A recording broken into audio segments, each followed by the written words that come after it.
I was really messed up. I honestly messed up for about a month and a half. I was bad. And finally, my daughter, who's the doctor, phones me. Listen, have you seen the film yet? And I said, no, I didn't look at the film. I don't want to look at the film. You better look at the film. So I looked at the film, and honestly, that kind of snapped me out of it because I saw then exactly what happened. They say, and I've heard numerous coaches say this, you win the Super Bowl, it's wonderful. You lose it, you remember that even more. It's hard. Mike Holmgren, former 49ers offensive coordinator, former head coach, Super Bowl winning head coach of the Green Bay Packers, and obviously reaching a Super Bowl with the Seattle Seahawks as a head coach as well. Joining us now on the Morning Roast, Joe Spadoni alongside Joe Shasky. Coach, good morning. How we doing, man? Yes. How you doing today? We love having you on. You're one of my all-time favorites, and I was opening the show today saying, I'm born and raised in this city, and like yourself, and we always wanted you to be our head coach. Like, there was a time and place where you just kicked our butt with the Green Bay Packers. Had you ever considered, or were you ever asked if you had any interest in coaching the 49ers at any point in your career? Oh, actually, yes. It was an interesting story. When they hired Steve Mariucci, Steve worked for me, and so then he went to the 49ers. And I had just signed a new contract, my second contract with Green Bay. And Carmen Policy and Eddie, they were driving over to Cal to offer the job to Steve, and then they phoned me while they were in the car, and they said, listen, last chance, would you like the job? And I said, I'd love the job, but I can't. I just signed a contract, and I'm a handshake guy, and so I'm staying. So, but just when I went back there as an assistant coach, it was huge for me being a San Francisco born and raised guy, and I really enjoyed my time there. That would have been special, but it just never worked out, the timing. So when you look at like the first week of training camp, right? And I know now it's a lot different than what it used to be. What's the head coach's point of view on what they're trying to accomplish the first couple of days of a training camp? Well, first of all, training camp's going to be long, and it's going to be hard. So you don't want to play all your cards in the first day or two. But, you want to set the tone right away. In talking to the whole team for the first time, even though it's different now, I don't even know if they can wear pads. But, you want to set the tone as how we're going to practice, how we're going to prepare, how your coaches are going to teach, those types of things. And so then remain consistent throughout training camp, but set the tone early. Are you visiting any training camps this season? Well, no, I'm not going to. We're at our place. Actually, we're out here. We have the home in Scotts Valley, California, and we come for the summers all the time. And usually I try and pop in somewhere, but I had foot surgery, and I'm not getting around too well, and it's taken a long time to heal, so I'm going to stay put for a while. Coach, well, I hope you get better. That's number one. Number two, you coach some great quarterbacks over the years. And, one in particular, Brett Favre's kind of known for being the gunslinger and throwing a bunch of picks.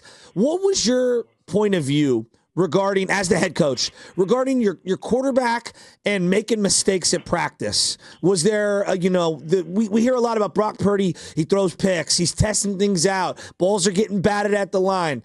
Yeah, how did you view the quarterback at practice, and what were your expectations for them? Well, he's the leader at practice. You depend on the quarterback to set the tone for everybody, like I mentioned earlier.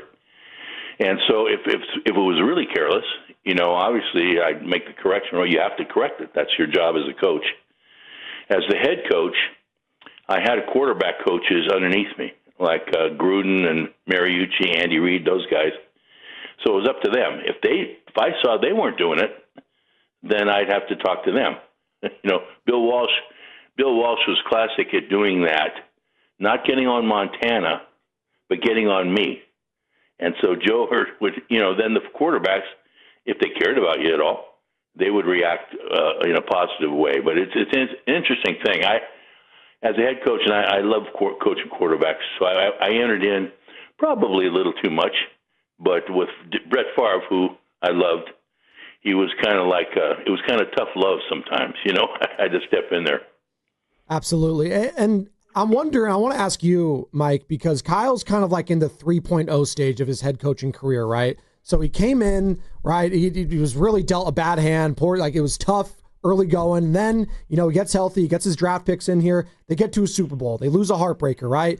And then they fall off a little bit. They draft a quarterback, Trey Lance, didn't really work out. They go back to Jimmy Garoppolo, and then this guy, Brock Purdy, comes out of nowhere, right? Mr. Irrelevant. They get to an NFC championship. He gets hurt. They go back down. And then in a full off season with Brock, they get to another Super Bowl. Then they fall back down, right? And then they have a down year last year.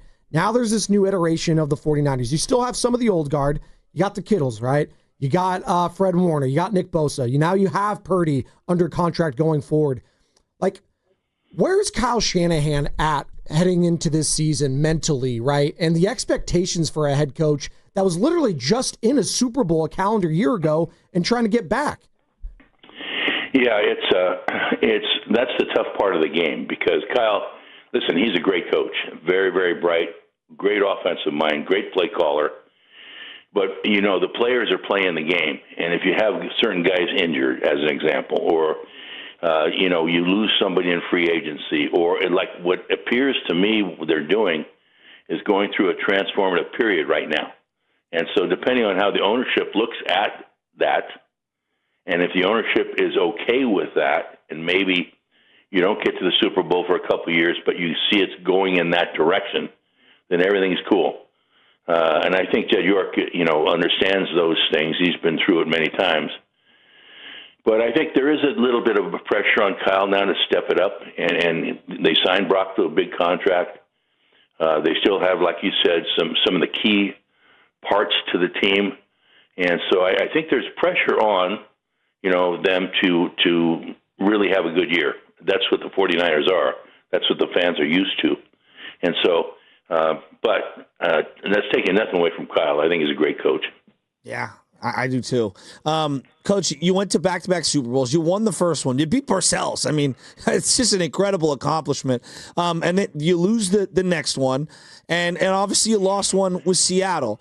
I underrated just the emotional fall from the team and the physical wear and tear of losing the Super Bowl. I felt like the team and the spirit of the fans, everyone, it just took a huge hit. What was it like for you to try to come out of losing the Super Bowl that next year? Well, the one we lost in San Diego to Denver after we had a really good season. I thought that team even performed better during the season than the year we won the Super Bowl.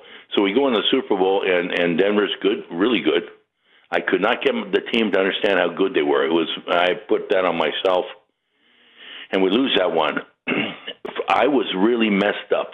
I honestly messed up for about a month and a half. I mean, when I couldn't sleep, I was cranky. I was bad. And finally, my daughter, who's the doctor, phones me and goes, "How's it going?" I said, "Not too good." He goes, "My mom told me, listen, have you seen the film yet?" And I said, "No, I didn't look at the film. I don't want to look at the film." She goes, "Look at the film."